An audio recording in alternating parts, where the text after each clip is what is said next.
ఇంటి దగ్గర ఇక్కడ ఉంది సార్, ఇదే కదా ఇక్కడ గౌరవించని ప్రాంతంలో ఎక్కడ కూర్చోవాలా? స్టార్ట్ చేయండి సార్, పర్లేదు. నేను డిస్టర్బ్ చేయట్లేదు సార్. నేను అడ్డుకుంటే కదా మీరు ఆపాల్సింది. లేదు మీదేం లేదు, మీరు మాకు ఇష్టం, మీరు కూర్చోవాలి. Vice chairman director of marketing వాళ్ళు నియమించినారు. అదే చెప్తున్నాను సార్, నన్ను వైస్ చైర్మన్ అయినప్పటికీ గౌరవించట్లేదు కాబట్టి మీకు గుర్తు చేస్తున్నాను. చెప్పిన చట్టంలో అర్థం లేదు, అది పూర్పది నియమించబడింది. చెప్తాను, దానికి ఆన్సర్ చెప్తాను.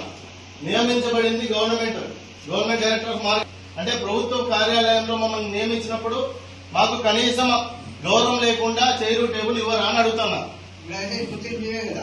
ఏంది ఇవన్నా? మరి మీరెందుకు మేడ మీద అడుగుతున్నారు? ఎక్కడ కూర్చోవచ్చు కదా ఎవరైనా. అదే చెప్తున్నాను, అదే చెప్తున్నాను. అర్థం ఉంది సార్, ఇంకా చెప్తున్నా. మీరు అర్థం లేదంటే దీనికి అర్థం లేదని అర్థం. బాబు ఇక్కడ వైస్ చైర్మన్ కి సీట్ వేయలేదు, మీరు ఎందుకోసం దీన్ని ఇంత రాజ్యాంగం చేస్తున్నారు?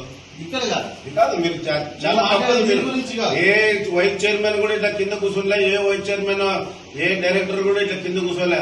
అవునా? వాళ్ళకు గౌరవించినారేమో.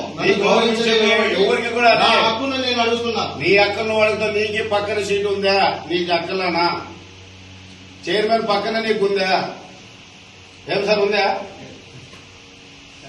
ఒక చైర్మన్ తో నీవంతా నువ్వు చెప్పేది ఏది మాట్లాడేది గౌరవం అనేది కూర్చొని సీట్ అడిగేది కూర్చొని చెప్పి మా డైరెక్టర్ చెప్పినట్ల కూర్చోండి. అదే వైస్ చైర్మన్ మన సీట్ అని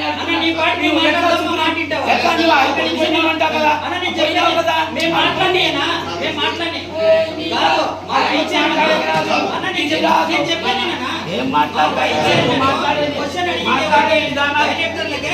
సెక్రటరీ కదా చెప్తా సమాధానం చెప్తాడా? అవునా? నువ్వు మాట్లాడింది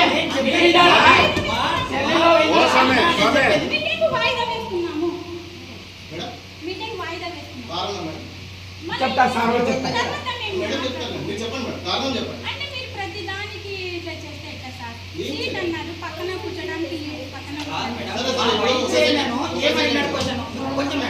మా వైస్ చైర్మన్ అడిగిన క్వశ్చన్ ఎవరికి? అంటే